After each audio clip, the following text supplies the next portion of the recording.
Welcome to the Influence Experiment, where we seek to explore the art and the science of building influential capacity.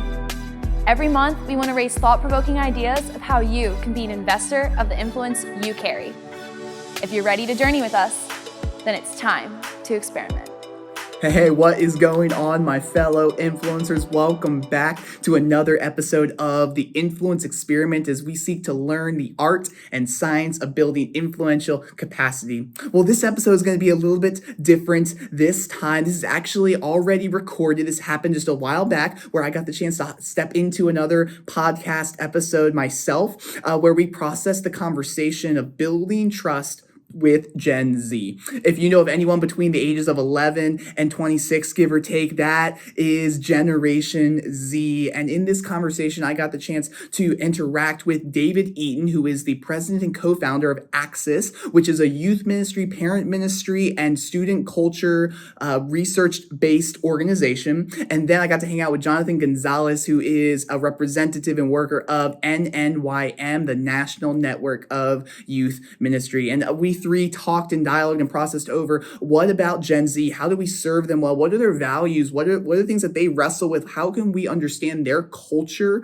better, knowing that they live and we live in an ever-changing culture, and Gen Z is in the midst of that. And these are the up-and-coming and even now leaders. And so in this episode, David Eaton gets the chance to process and share with us more about Axis and what they're about and the resources that they have. And Jonathan gets to talk with us a little bit about that. And then in the second half of this episode, I get to interview David Eaton around specifically around building trust with Gen Z. And so I just want to let you know that if you are listening to this, that during the course of the first half, David does use a PowerPoint and he does kind of reference some of the things in there. And so if you're curious about that and you're like, oh, what's he alluding to? You can hop over to our YouTube page and you can see exactly what he is referencing, as this will be on the screen as the podcast is playing. And so we invite you into that. We invite you to lean into this conversation of building trust with Gen Z. Hope it is exciting. Hope it is challenging, eye-opening even on how we can minister to Gen Z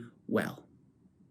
All right, what's going on, guys? How's everyone doing? I want to thank you so much for joining us this morning, or if you're going to catch us replay, awesome. Make sure you comment below that you are replaying this amazing conversation. Listen, I'm not going to talk too much because today's conversation is important. And so I want to make sure that we jump right into it. I'm going to give you guys a few seconds to share who you are, what we are doing here, as I take a few seconds to share on our social media platforms. Tony, why don't you go first?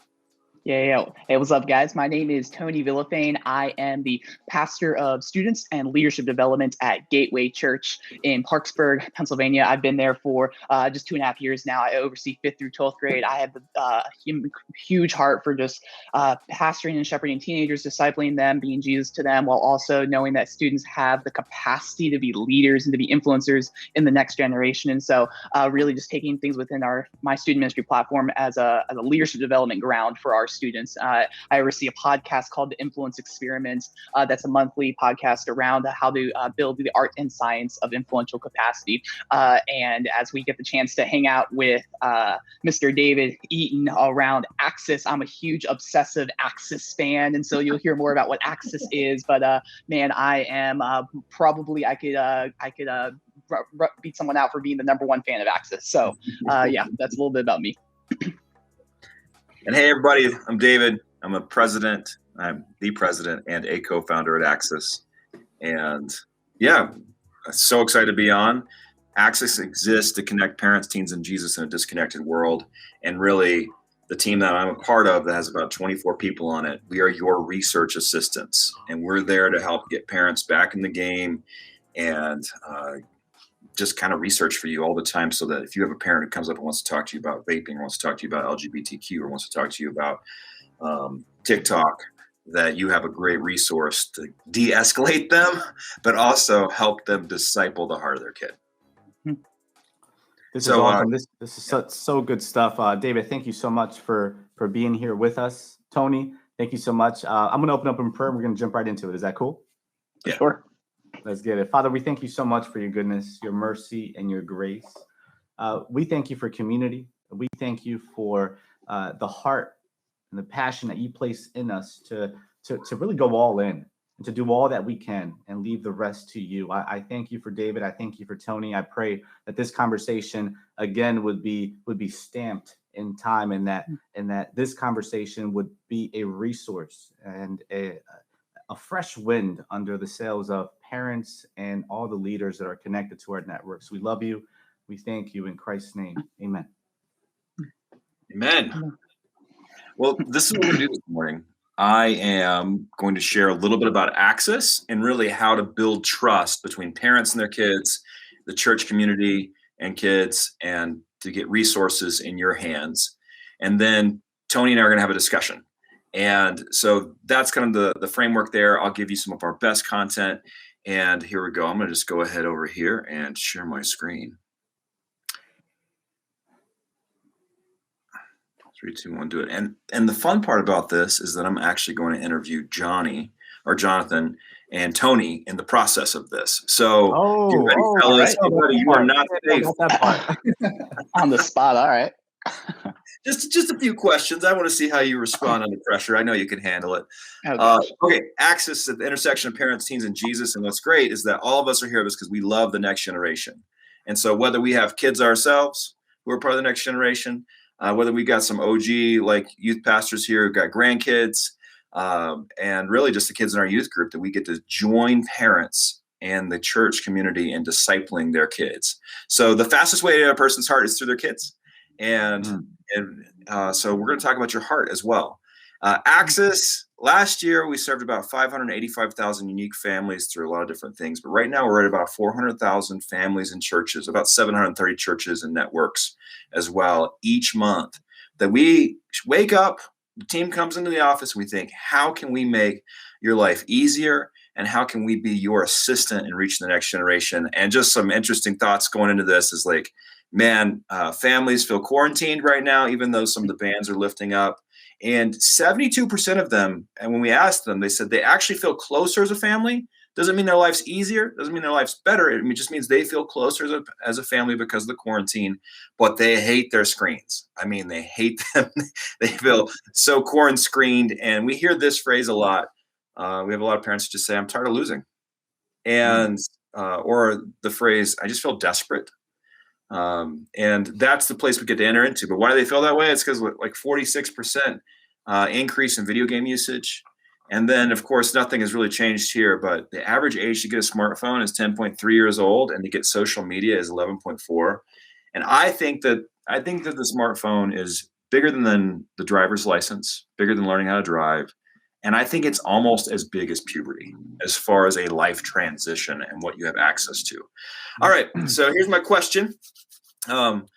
And by the way, if you're on the chat, that's great too. I see someone hopped on there. So love to have your thoughts on this, but also fellas, here's the question for you. Here's the story. You find a box in your kid's closet. What do you do? Let me tell you the bigger story to this. Okay. So you already know where I'm going. Okay. So you're, let's say you have a 17-year-old son, like my friend from South Carolina has, and he was looking for something innocently in his son's room. Innocently, wasn't snooping, he was like just being a dad, couldn't find it. So he looks in his son's closet, he sees a box. So he reaches down, picks up the box, he opens the box, and inside the box, he finds a half-consumed bottle of whiskey and an open box of condoms. Oh. Well, let's say you find this in your kid's closet. What are you going to do? Tell me. Tony, I'll let you go first. Well, let's say, what I think it'd be more like, what is he, rather than asking what am I going to take away, it's more like, what is he going to be able to keep after I'm done with him? With everything that I would ground him for or something like that. But freaking out, man, like it'd be like shock of like, no, like not my kid, like like not poor Billy. I don't think I named my kid Billy, but like I would like, and there'd be like this like just shock of disbelief. That'd be the first thing, and then I would think about everything I'm going to be wanting to take away from him. Yeah, so I have a 10-year-old. She'll be 10 in July, and right so on. I'm trying to put myself in the shoes of a dad who soon will have a teenager. I would have to take a few seconds for myself, right? I would probably take a walk, breathe before engaging at all, because I probably would be upset. I would be upset at myself, upset at the situation. But we're definitely conversating. We're definitely talking about this for sure, right? So that would be my initial thing. Step away, then connect with my child. Yeah. And obviously get my wife involved. I got to get my wife involved for sure. Yep. So. Yeah, it's one of those, it's really the question of what do you do when you come across something that freaks you out, right? And all the feelings that you have to process. And by the way, if I see there's a few people in the chat right now, man, if you have an idea, an answer, I want to know it, because this is a conversation. I'm not just here to just talk about stuff. So it's a true story. This happened, and it's been a fun question to ask because I've heard so many parents say, you wouldn't believe what I found in my son's glove compartment, or we had the plumber come over to fix the sink, and this guy's reaching behind the sink and pulls out a bottle of vodka from my daughter's sink. And I'm like, oh my gosh, what's going on? And I think the point with this is, and some people have said, yeah, I just drink the other half of the bottle of vodka or the bottle of bourbon before I talk to my kid, or I'd go for a walk, or I'd pray through it, or I'd cry, or I'd scream at them. And so here's kind of the big idea, is that whenever we come across something that freaks us out, two options are very much presented to us. One is to just be silent and just be like, I'm out. Like, I'm tired of losing. I feel desperate. Like, I did my best. I turned out all right. They're a good kid, and just kind of let it go. Or to be like, no, give me your phone. Give me your keys. Give me I'm going to shut down all your relationships, or we're going to go to war over this, because you're really fighting for their future in some level. But I just want you to know that Axis thinks there's a third way besides silent or violent. I'll get to that here in a minute. But I'll show you a couple of other options for silent and violent. So one for silent is like the mom who says, hey, we're just trying to raise our kids like it's the 1950s. So I was at an event. We were talking about culture, and this mom was so mad because we had spoken to their kids earlier, a big group of kids earlier. And she was so mad that we had used like current cultural references. And so this mother bear just comes charging to the wall, right, and says, we're trying to raise our kids like the 1950s. It's like, God has given you your kid like 71 years later. We have to raise our kids for that world, not a world that used to exist. And you know what? It wasn't that great back then anyways. We've been talking about that as a culture, I think, recently. And then the violent side is like, if you can't afford counseling or therapy, you can always go look at, Google parents destroying kids' phones on YouTube. I've turned the volume down on this, but this is a very unhappy mom with her kid's iPhone right there. No. Oh, dang. Yes. Oh, no. Wow. There goes $1,000. Boom. And I just love like the eye contact she makes right here at the end of it. She ain't messing around. Yeah. So and then the idea of like the box in the closet. Look, it's not the box in the closet anymore. It's the box in our pockets. Like the smartphone is the new box. Excellent. And what's inside the smartphone is Gen Z. And so it's not just something that's behind a sink or in a glove compartment or in a closet. Like, it's with us all the time. And so again, like Axis's job, we're here to be your research assistant, and we're also here to help parents get back in the game, discipling their kids. This is a dad from Washington State. He says, I always feel 3 hours behind my kids, though. And so that's another thing is like, again, as youth pastors, I'm a bivocational youth pastor, is like always to invite parents back into this, to invite grandparents back into the thing. Because if you always feel 3 hours behind your kid, if you're like just starting to like get on Insta for the first time as a parent, and your kid's like up in Clubhouse now and already through TikTok or still doing that, then it's easy for this story to be true. We had a young lady say to us, she says, I've only had one real conversation with my dad. I'm like, what? She's like, yeah, I've only had one real conversation with my dad. It's like, if you only had one real conversation with your dad and you're having thousands of conversations a week on your smartphone, there's just gonna be so much that's lost in translation. Yep. So here, what I'm going to do, I'm going to share a little bit about the story of Axis, some of the resources that can help, and I'll tie this story up, and then we're going to have a conversation. Tony's prepped some great questions. So I started Axis 15 years ago with my buddy Jeremiah. Our mission is to build lifelong faith by helping parents talk with their kids about what they otherwise wouldn't. And one of the things that's been huge for me, Tony and Jonathan, is I went on a mission trip when I was in high school. And it's the first time that I really served other people. And just, it kind of opened my mind. And so here we were preaching the gospel on the street corner, which is kind of crazy, but this is back in the This is back in the day. And here are three of my buddies, they all have Bibles in their hands. And they're preaching the gospel in the corner. And, this is when I stopped renting my faith from my parents and started owning it for myself. All three of these guys doing amazing things around the world. All three of these guys are now atheists. All three of these guys have walked away from the church, have walked away from Jesus and said, nope, it's not true. I don't believe this anymore. I'm out. And the current scary stat is that 42 million Christian teens will leave Christianity by 2050 if nothing changes.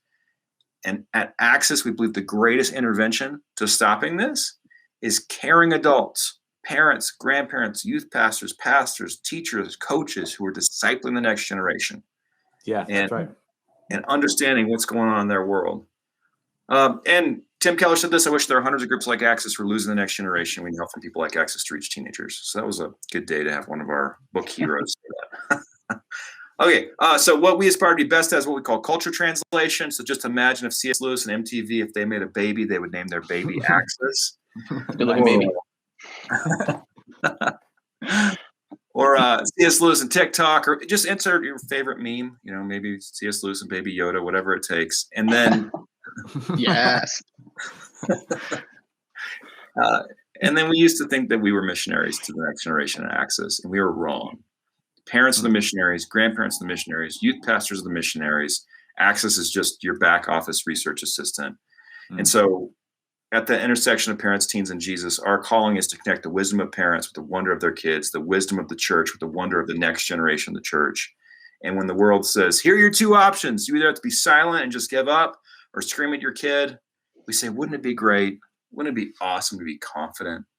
To be silent or violent, but confident, to be ready to engage. And when you open that box, because we'll find a box somewhere, or you're searching in your kid, you just kind of stumble across your kid's search on the internet, right? Their history.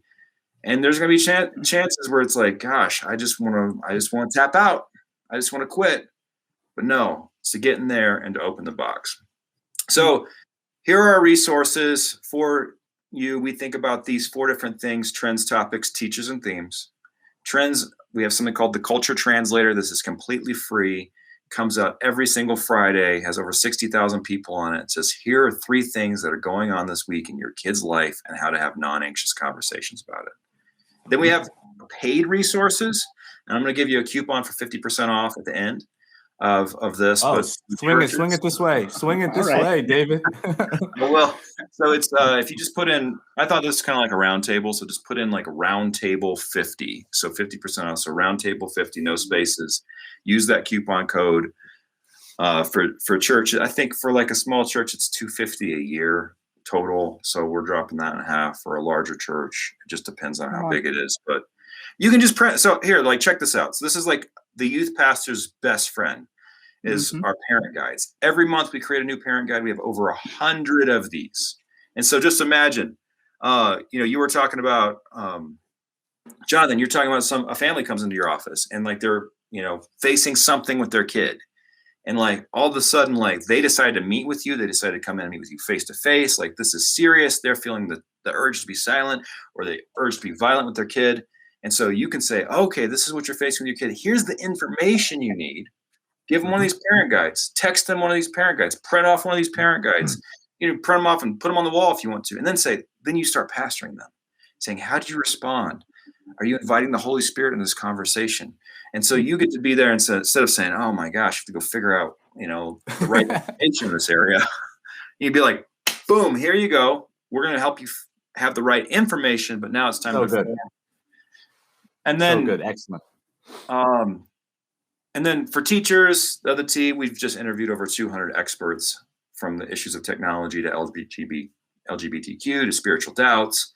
And then finally, this is my favorite resource. I use these every other month as a bivocational youth pastor. They are video conversation kits. They're 45 minutes long. They're in 4 parts. So 1 month we will do a book study. And the next month we'll do like, hey, we're going to do 4 weeks on anxiety. And I'm telling you, these will make you more uncomfortable as the youth pastor than they'll make your kids. So they're designed for your students that will get them talking, it'll get them engaged. Not heavy-handed. It's very nuanced theologically, though, and you're going to love it. And so these are really, and I'm telling you, if you're like, have 3 little kids like I do, and it's Saturday night, and you're like, oh man, or maybe you have a bunch of volunteers and you're like, I just got to get they're not ready for that. Like, I want to get the right things for my volunteers. Super strong. So again, here's the final question. I have a final story, and then we'll do some discussion. So, all right, Jonathan. All right, Tony. All right, anybody who else is listening in on this? True or false? I had a high school student say this to me. True or false? The stricter the parent, the sneakier the teenager.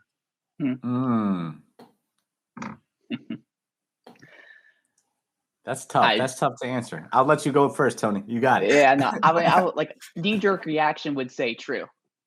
Because I don't know, just the idea like the more that you try to put like these like restriction, I mean the word helicopter parent can get thrown around, but like the more you have these like this restrictions and these walls, these confines, like it just makes them want to break out of it all the more. Like that was me like when I was a teenager, like that's what I wanted to do. And so yeah, that's kind of where my knee-jerk reaction goes to.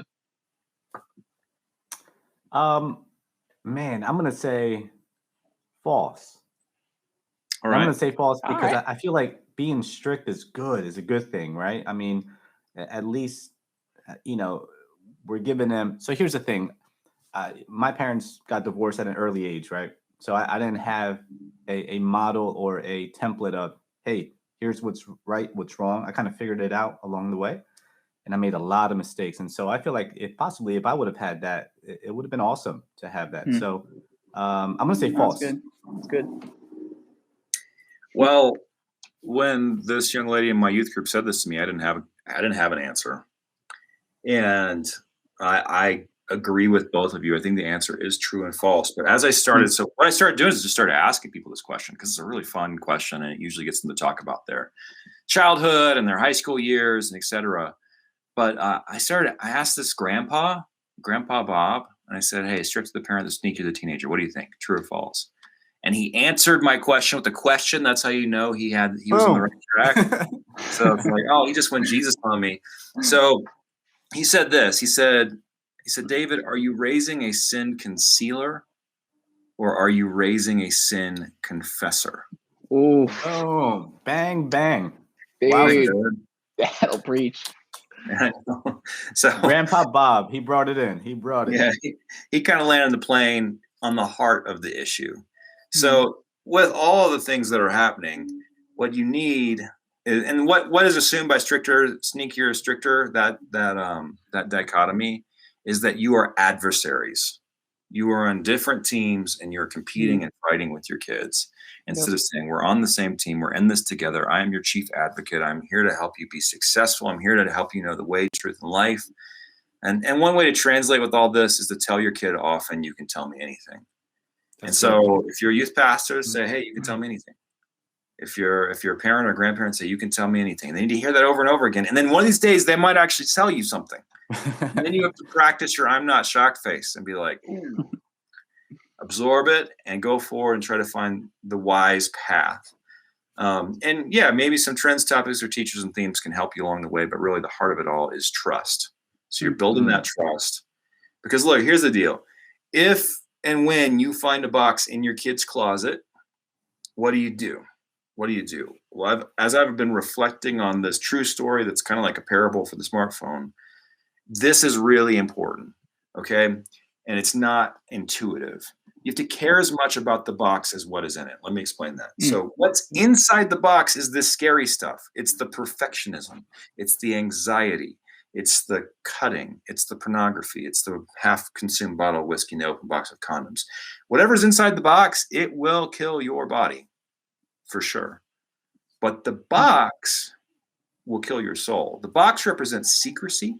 The box represents shame. The box represents I have to hide from God. I have to hide from my parents. I have to hide from my church. I have to hide from my good friends. And it's a fig leaf in many ways. So again, whenever we're opening the box, care as much about that as what's inside of it. Because really, what is our 500-year plan? We're all dead. Our great grandbabies are dead. You're 10-year-old, my 8-year-old, Jonathan. The future, the next few generations will be gone. But have we passed on the faith to the next generation, or is it just lost in translation? Or as I said earlier, the young lady said she's only had one real conversation with her dad. How sad is that? Well, it just turns out that her dad is a pastor, and her dad is a Christian university president for 20 years. Huh. And her dad is also on the Access board. It's like, oh no, ouch. One of my heroes, really. But the story gets awesome because she says this and then she smiles. I've only had one real conversation with my dad, and she smiles. I'm like, what's going on? So then she says it again. She says, I've only had one real conversation with my dad, and we've never stopped having that one conversation. And so for me, that's parents are going to have a 60-year conversation with their kids. Grandparents are going to have a 30-year conversation with their kids. All of us youth pastors out there, we'll have like a 4-year or a 3-year or a 6-year conversation with these kids. We don't have to solve everything overnight. We don't have to have all the right answers all the time, but we're going to be there in a Deuteronomy 6 relationship as you walk, lay down, rise, as you're going through final exams and winning state championships or losing or getting broken up with or struggling over what your gender identity is or asking tough questions about, how should I interact on social media? What do I do when I feel left out? You're going to have that one conversation with this kid. And that parent's definitely going to have one conversation that lasts a lifetime. And then as youth pastors, we're going to have that 4 or 5-year conversation supporting that. So that's the big idea behind Access. That's what's going on. We have the culture translator, which is free. If you're looking at getting this roundtable 50 for the 50% off, reach out to Kelly at access.org. Her job is to make you successful and get you integrated. Because the thing about a church is that you can just share all of our resources with all of your families if you want to. Or you can use them whenever someone comes to you and be like, boom, here you go. This is something. Or you can have like a proactive plan that says, hey, this is the mental health month here at our church. And I also have we just created new content on pornography. And so if you go there as well, free-porn-CK, CK stands for conversation kit. If you wanted that, we're just open-handed here. So that's the big heart of Access. I love what you youth pastors are doing. But look, parents are going to try to resource, or they're going to try to like outsource their parenting to you. And sometimes that has to happen because some of these kids don't have parents, right? Or their parents are bad influences on their life, or the parents drop their kids off. But the more that you can resource parents and resource that essential relationship, the more impact all of us will have. Yep. All right, fellas, let's talk. Yeah. David, excellent job, man. That was dope. That was super dope. Yeah, and as a kind of like a shameless plug, right, for Access, like I am, as I said at the very beginning, like I'm just such a advocate for Access myself. I have loved what I've been able to learn from them myself. I actually have a really unique relationship with Access, where I was way back in the day. Access did traveling teams, and Access came to my high school when I was a sophomore in high school, I think it was, and I got to listen to this like 2-day conference by Access, and now I'm a youth pastor using Access's resources, and so just an incredible organization. I get to be a recipient of as a student, seeing how they brought the gospel in relevant cultural moments and how we can redeem culture. That's a big thing, that like this idea of like it's not just throwing away culture. It's not just kind of stepping into culture and being just like it, but how can we redeem culture well? And I think Access does a phenomenal job with that, utilizing their parent guides, utilizing their I've used their conversation kits already with some of my student leaders. They're phenomenal. And so for sure. But Dave, as we kind of talk a little bit about trusting, building trust with Gen Z, generally speaking, would you say that like Gen Z, how trusting are they? What kind of generation are they? Are they more like a skeptical generation? Are they like no, like we trust everyone with what they say? Like kind of what's the vibe of what is Gen Z in their trust gauge, if you will? That's a great question. So one thing that's interesting is that Gen Z has more in common with their grandparents than their parents. So Gen Z and the grandparents are both children of recessions. Where grandparents might have been at some Vietnam, either in Vietnam or at Vietnam protest. Same thing, our Gen Z kids are participating in protests for some of the racial challenges that are happening in our countries. And they both, grandparents and Gen Z, both like 70s music. So those are both like things that. All right. So I would say when it comes to trust, I mean, they are the trans generation. So they're transgender, but they're also transracial. They're also transeconomical. They're transglobal. So there's some like transsexual. There's like some hard conversations, and there's some things to celebrate. So on some level, they're getting their information from their peers more than ever, and by targeted, there's a targeted advertising aspect to freedom of speech. So on some level, they're not going to trust authority because they're seeing just a curated stream of things that says authority is bad. And also, not just that, but a lot of the authorities in their lives, I mean, it's just been like one train wreck of a pastor after another train wreck of a pastor after another train wreck of a Christian leader. So those are hard things to trust. But yet at the same time, they trust their parents. So, and they trust us because we're in that position. But they're not going to trust us. And I think this is a kind of a great analogy. Imagine if you're going to go. So Jonathan, let's just do this. Let's say someone says, here's 20 grand to go on your dream vacation. And can I come? Yeah. So you can bring Tony. Yeah. So let's say you're going to bring Tony. And and you have to go somewhere outside of the United States. So where would you go? To be honest, I would go back home, Medellin, Colombia.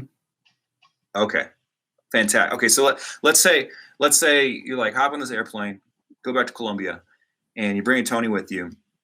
And as soon as the plane lands, Tony gets out and he just starts complaining about your country. He just says, "Oh man, it's just too hot here," or "I don't like the food," or "I'm allergic to this," or "I'm allergic to that," and all of a sudden, it's just like. You're like, I'm going on my dream vacation. I'm going back to my home. I love this place. I was excited to share this with Tony. And all he is doing is complaining about it. You just get back on the plane and go back. Go back, Tony.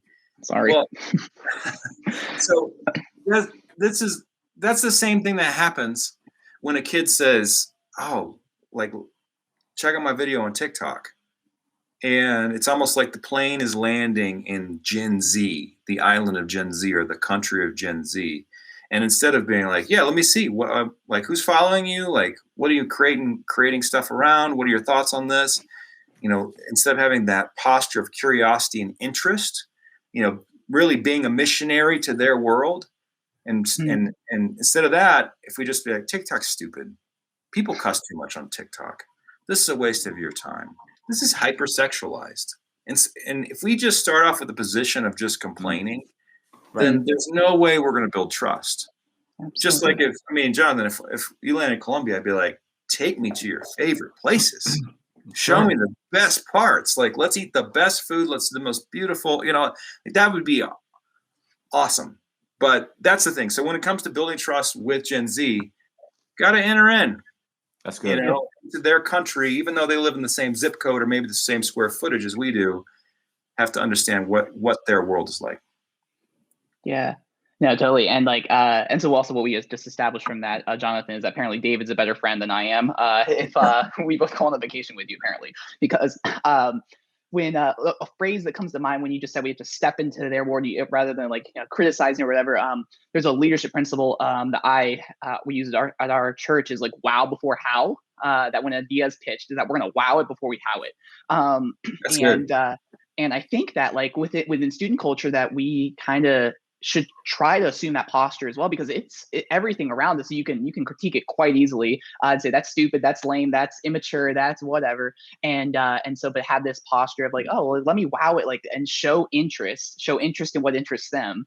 And I think that's a piece of kind of even what I see that that Axis is trying to do, right? Where you guys try to help caring adults, pastors, parents understand the wow factor behind what is student life and student culture, and doing so when students see that, I think that can really truly build that the parents and adults and pastors are making an interest, invested interest and opportunity. It desires to build trust within them. And so another thought that comes to mind, Dave, you can speak into this, is I've heard this phrase before, and I've always been fascinated by it. And it's the world will listen to the one who tells the most compelling story. The world will listen to the one who tells the most compelling story. What compelling stories and sources has Gen Z's eyes and ears right now that kind of lends it towards what are they trusting? Yeah, so these are fantastic questions. Here's how I like to think about that. When we talk about things that are just evil or bad all the time, like you saw me drop some bad stats there in my little kind of intro to Axis. and just saying, see how bad that is, 10.3 years old. See how bad that is, 11.4 years old. See how big that number is, 42 million. But to be very cautious with those things, because that can be self-indulgent if we just talk about kind of the bad or what we're against without celebrating what's good. Now, hopefully you saw this tsunami of like, look, you may find the box, but you have what it takes to open the box. You don't have to be afraid of the box. The Holy Spirit can walk you through that, and you're going to be set. You're going to have one conversation that lasts a lifetime as a parent or a grandparent or a youth pastor. And that one conversation is going to be more powerful than the pocket rectangle that we have carrying around. So when we think about the greatest stories of all time are the redemptive stories. And so as a Christian, we get to see the world in a very compelling way. One, not that it's a neutral world. So whereas like an agnostic might say, hey, we're from nothing, we're going to nothing. No one really knows how we got here. We're just this speck, this pale blue dot that's kind of spinning around a ball of gas in the middle of nothingness, going thousands of miles an hour. And there's really no meaning to our lives. There's no meaning. We don't have an ultimate anchor to our identity. Our moral framework is something that's decided upon by the survival of the fittest, or the people who are the democracy that we've created. Sorry, I'm just kind of going off so that would be like a very negative thing. Well, Christians can start off by saying, no, there's a loving God who's in relationship, who has created a very good world, a good, very good world. And part of that very good world is that we're supposed to cultivate and keep and uncover what he has hidden and really be his representation in this world. Now, that's a very good starting point.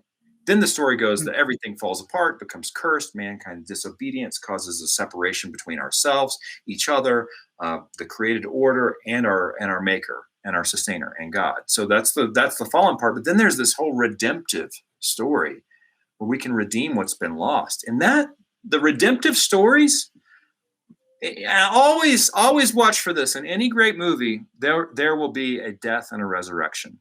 And usually the death happens and then it has to rain or someone gets baptized is what I'm trying to say.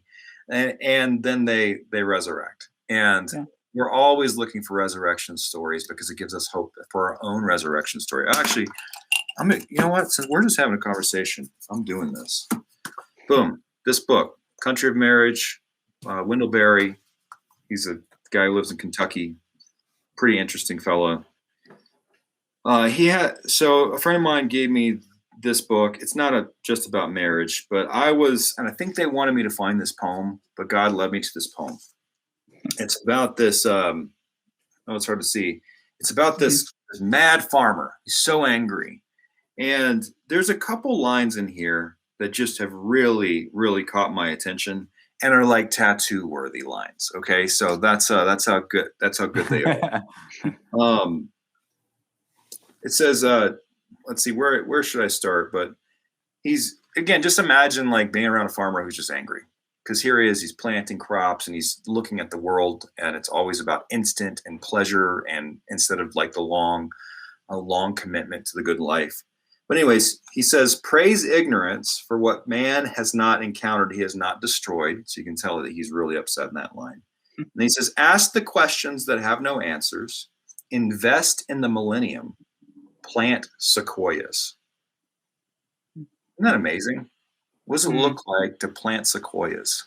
What does it look like, Jonathan, for your 10-year-old baby girl to be a sequoia who is just, she's just made it out of the soil. She's on her way, but someday she will be a sequoia, one of the most noble and incredible trees. And then he keeps going through. He's throwing a lot of shade here, and he's pretty upset. But at the end, he's just talking about loving your wife. And then the very last line says, practice resurrection. Practice resurrection. And that idea has just caught me. It has caught me right in the heart, because I am drawn. There's a word there's like reconcile is a great word. Redeem is a great word. There's a lot of re words in scripture that are powerful, but the idea of something that is dead, that God resurrects. And so there's a lot of relationships I find myself in where someone will wrong me or I will wrong them and it'd just be easier to walk away. But can I say, is it possible for God to resurrect this relationship? Is it possible for God to resurrect these things? So if you're looking for a great story, the story of forgiveness, resurrection, redemption, that's a powerful one. Hmm. Poetry, poetry, guys. How about that? I love that. Say, man, dropping those bars, man. No, there's such good stuff, and I think that like when we think about the word redemption, like even we talk about like we're God redeemed. We fully believe that God is capable of redeeming everything, right? He redeemed the most horrific act in all of creation, all of history, Jesus on the cross, resurrecting. And if he can redeem that, we believe he can redeem every single circumstance, no matter how difficult, no matter how hard it is. And we see in our student cultures that they're dealing with a lot of problems. Like, man, they're dealing with a lot of stuff and dealing with on the front lines of student ministry. I know that my heartbeat is I want to build trust with them as fast as I possibly can. But like, I also know that like I'm right on the cusp of being a millennial, millennial Gen Z. I kind of straddle that line for me personally. But like, so a lot of my friends are millennials and a lot of my sphere of influence outside of students. Is there a difference between building trust with millennials versus building trust with Gen Zers? Is there a difference between the two that we should identify? I actually do not know the answer to that question. So I think it's interesting that you are in between. So that makes you a translator in many ways. I shared that in-betweener with you because I'm between Gen X and millennial on some level. Okay. I think what you said about Wow Before How, I think listening is so important. And I think listening is not an end in of itself. A lot of people say that right now. But just to be like, look, I want to know what you care about. I'm interested in your world. And whether you step up, Tony, and you're interested in a little bit older generation who are millennials, or dig down into what's into Gen Z and listening and understanding their world. What we get to do is we get to listen and understand the issues they're facing, some of the challenges, and show them how the gospel can resurrect what has been lost. But sometimes it's just kind of hanging out. And I remember I was with a kid, and I was, he was kind of going through this rites of passage man thing, and I was able to support their family in that. And it's so great because I wasn't the parent. So I'm not in charge of discipline. I'm not in charge of a lot of this stuff. So I just get to love this kid into a better place. And so my whole thing was just like, I'm just trying to figure out how God made you.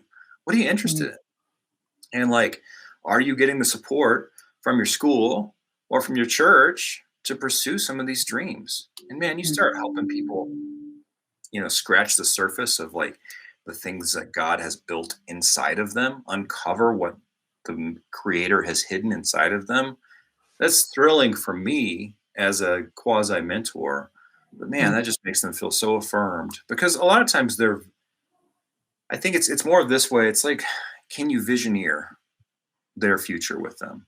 Say, this is what I'm dreaming. This is what I'm seeing for you. This is what I'm seeing, how God made you. And that's what a blessing is. A blessing doesn't just call out the identity that they have, but it also says, this is the future that you could have. And that can be very powerful. But yeah, I don't know a big difference between, I know there is, I just don't know what it is. You got me. Great question.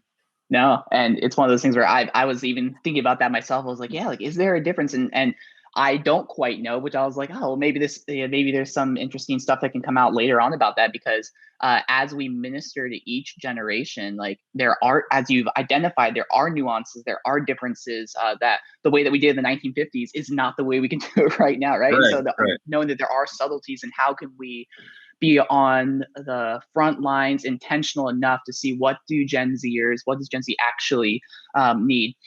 I know that for me, when I look at a lot of my students, I see a ton of insecurity. Like I see that as just running rampant, like whether it's low self-esteem, whether it's having problems at the home, whether it's relationship issues, bullying, like you name it, it's going on in dealing with insecurity. Like, how does insecurity of a student play in their ability to trust an adult or a youth pastor or a youth minister or whatever? Like how's insecurity play into that? And what can we do with insecurities? as a yeah, here's how to think of that. The first thing is to empathize with them. And so, I always think it's good to be like, all right, what did it feel like to be a 14-year-old dude back in the day? Like, where were you at 14? Where were you at 17? Remember all that testosterone? Remember some of the stupid stuff you might have done? So I think there's a good start off with that empathy. And then where would we have been if we had smartphones back then? Yep. And and with the 15-year-old girls that we liked, or what you have access to. And I think that's it's a big question, and it's a big thing to empathize with. And then as far as insecurity goes, there are different apps that actually incentivize some of the deadly sins, right? The 7 deadly sins. But Instagram is one of the most toxic things for someone's security. Yeah. Because you're only seeing it's not words, it's visual. There's filters on the images. You're only seeing the highlight reel, oftentimes only the best part of someone's life. And then you're seeing that best part of a lot of people's lives at once. I mean, even when I'm trying to sell my grill on Facebook right now, and I always just feel terrible when I'm done being on Facebook, because it's just like this, just like the visual assault of comparison over and over again. So let's go back to Instagram. And because on some level, Instagram is a beautiful thing. But when you see the best parts of people's lives over and over and over again, and then let's get even more exciting, when you see their bodies, but not just their bodies, just parts of their bodies. So you see a curated best part of someone's legs, their knees, their eyebrows, their jawline, their waist, their boobs, their arms. All of a sudden, you are seeing just these chopped up pieces of beautiful people. And then all of a sudden, you're just like, well, my hips don't look like that. My muscles don't look like that. My beard doesn't look like that. So that just makes it tough. But there also is a culture of talking about shame, which gives us also the opportunity to validate and encourage and speak blessings over the identity of our students. I'll say, as a youth pastor, sarcasm is fun, but when I first started as this bivocational part-time, no one could say anything because they were instantly, it wasn't like, that's a stupid idea. It was like, you're stupid. So, or that's dumb. It's you're dumb. Or that smells bad. It's like, you smell bad. Everything was just like an attack on the identity of these students. I was just like, we have to stop this, because we can't even have a baseline. Like, all of you are entering into this youth group at a deficit of confidence, a deficit of understanding who you are. And you just feel so insecure. So it's unbelievable just what kind of outlawing sarcasm for a while can do, and just making sure that you don't just affirm the good things that people do, even though it's kind of nice to affirm effort. I like to affirm effort. I like it when my effort's affirmed, but to affirm the image of God in them and who their identity is, to build up their security. Yeah. That's good. Yeah, and I think that you used the word a little bit ago, you used the word empathy, and of how can we try to bridge some of this gap of insecurity where we empathize with students. My wife was a social work major from Lancaster Bible College. We both graduated from Lancaster Bible College in Lancaster, Pennsylvania. And one of the coolest definitions I ever heard of empathy came out of one of her social work classes. And empathy from this professor said, empathy is the ability to abandon your world and to step into the world of the person across from you. And what I love so much about that is that, like, we love our world. Like, we are very, like, we can't go further than 6 inches in front of our face usually. And we're very tunnel visioned. And if we can abandon our world, strip off what we have and say, I'm going to literally step into your world, your perspective, your eyes, your shoes, you're seen, and that's where an empathetic heart, a compassionate heart can come from. I can see, and so for me, that's been something that's really stuck heavily with me, and I can concur that thought of like, man, like empathy is so deeply needed as we interact with Gen Z. Another concept that comes to mind for me, like, is we live in such a hyper-driven world. We live in a world that's built off of change after change after change, inconsistency after inconsistency after inconsistency. Students, Gen Z, they need people who are present in their life. David, why would you say that like modeling presence is so important in a world that is so inconsistent at times? I read this great article and it said, you never determine when you are being present. The people around you determine that. Wow, so that's good. That's good. That's like a first start. Hold on. Rewind that. Bring that back. Bring that back real quick.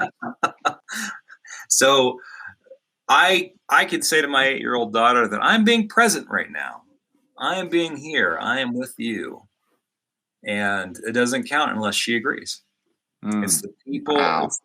It's the other people. And so, and do you want to be the dad or the youth pastor? Sorry, I got to put my hand out. Who's always doing this?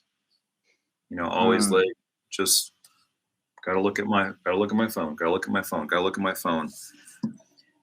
So yeah, I would say that's something that I think about every now and then. I'm always kind of playing in that space personally, because sometimes, perfect moderation is the key.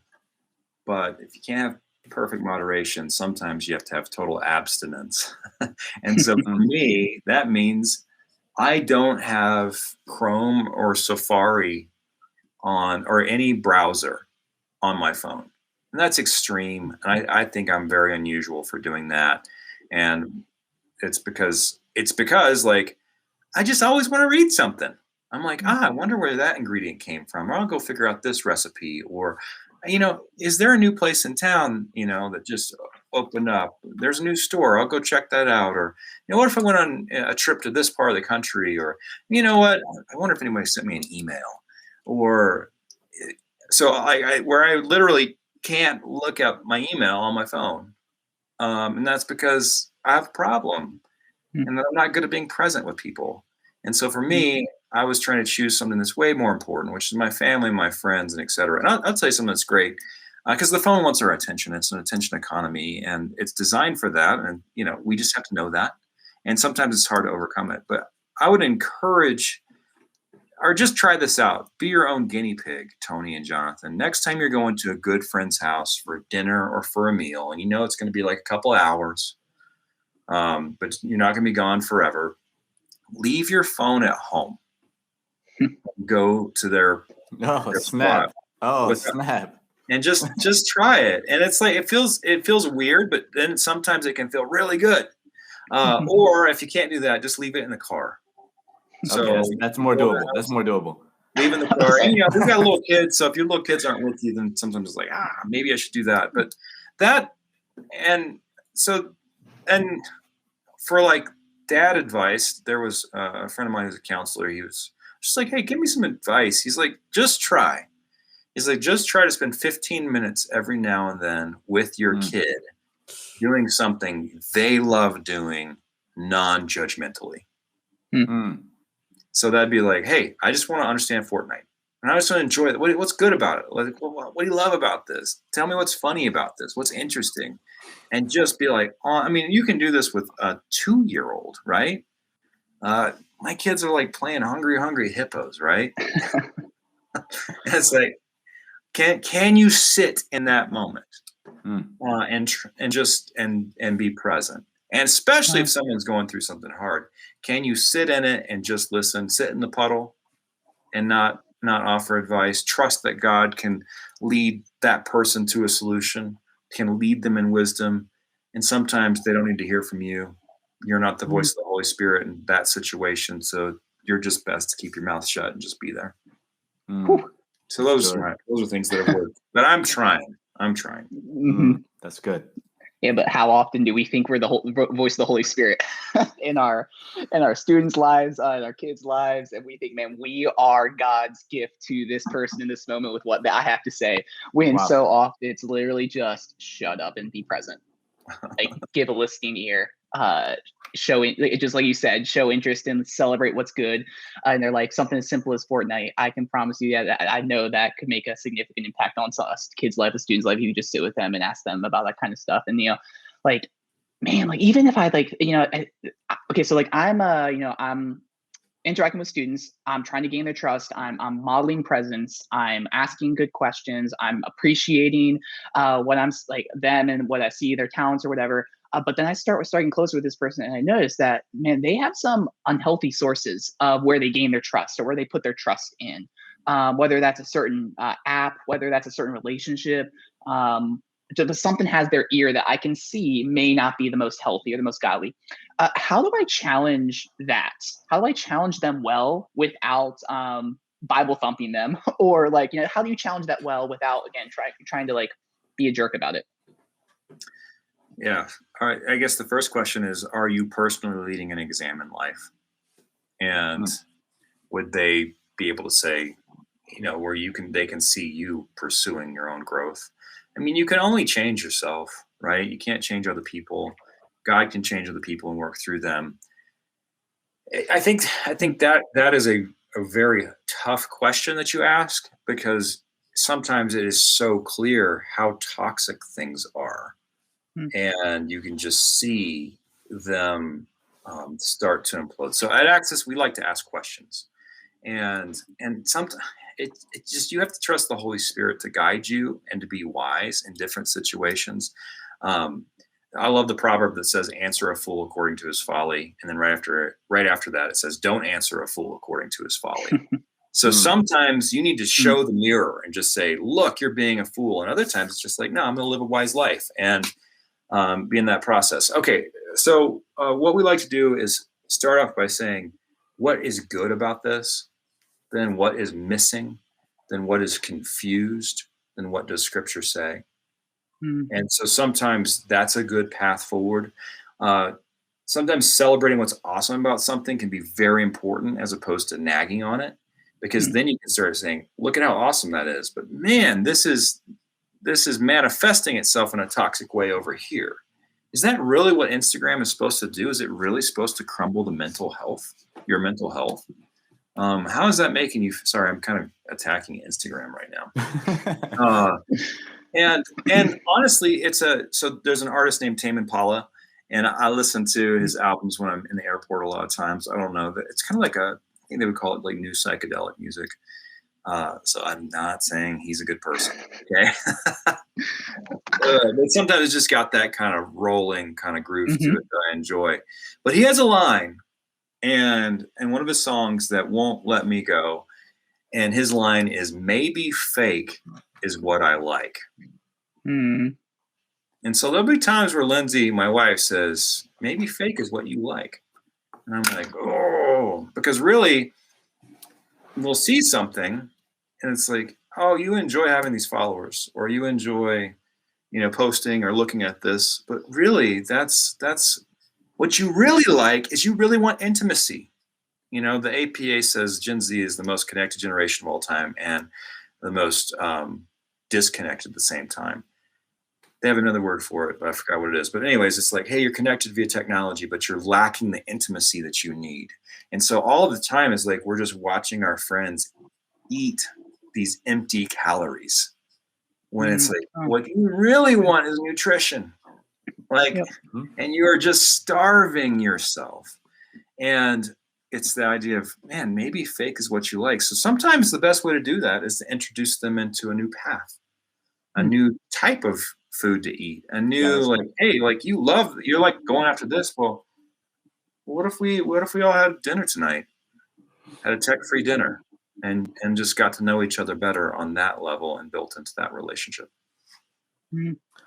That's awesome. Tony, if I can mention one thing, as we're talking here, I'm reminded of, I have a lot of young people who sometimes would want to play music, right? Hey, can I put my song on? And it's always tricky. You got to be careful. I mean, you have X amount of other kids, your other leaders are there, different personalities. And so one of the things that I've learned throughout the years is I'll listen. I got you. I'll listen.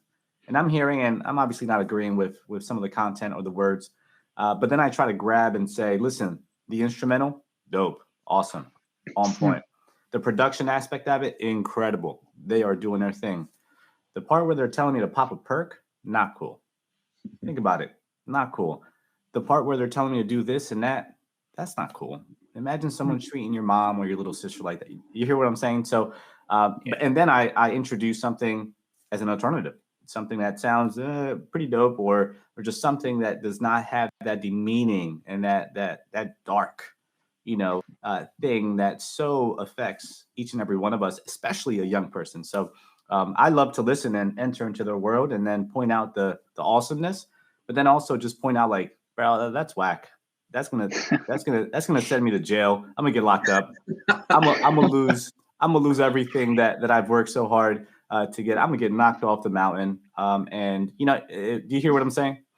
For sure. Oh yeah, that's so good. And it's easy to see something that's, there's this big emphasis on the anti-hero, and it's an interesting story to see the story of an anti-hero, but we don't see the full picture. And true biblical goodness is amazing and it's life-giving.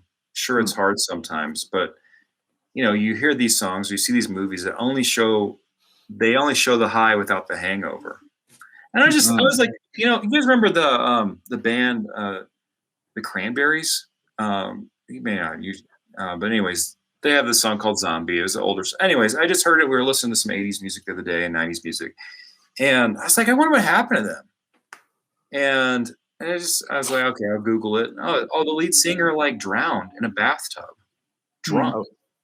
And it's just like, oh, that's so sad. But that's for some reason, they had success. And then all of a sudden she just is alone with a bottle of pills and an empty bottle of vodka, just floating face down in a bathtub.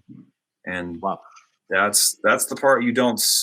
And so then your heart breaks for that because you see that this is something that is totally off the rails.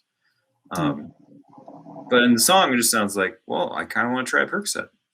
Kind of want to know what that's like. It sounds really great. I love Jonathan. What you did there was translation, man. You did culture translation as you entered in, understood, appreciated, and then pointed out some things that are confused. That's right. Good stuff. No, that's so good.